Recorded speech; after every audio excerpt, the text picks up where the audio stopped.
অরিশা, আজকে তোমাকে অনেকগুলো সবজি দেখাচ্ছি, তুমি সবজির নাম বলবে তো? বলতে পারবে? ঝিঙ্গি না ঝিঙ্গা? চিংড়ি বলে ঝিঙ্গি বলে। বিউট হ্যাঁ বিউট হ্যাঁ, ঠিক বলেছো। এইটাকে কি বলে?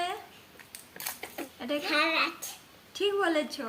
থারাত বলে থারাত এইটাকে বলো পটাটো। এটাকে কি বলে? পটাটো পটাটো তো ইংলিশে বলে, বাংলায় কি বলে এটাকে? পটাটো কি বলে? আন্না আলু বলে। হ্যাঁ আনু নয়, আলু। চা ঠিক বলেছো। এটাকে কি বলে? চা হুম। এটাকে কি বলে? এটাকে বলে বাটন এটাকে কি বলে? এটাকে একটু চিংড়িটা এটাকে কি বলে? এই সবজিটাকে কি বলে? এটা কি? কুনি কুনি তুমি তো সব সবজির নাম জেনে গেছো, বাহ।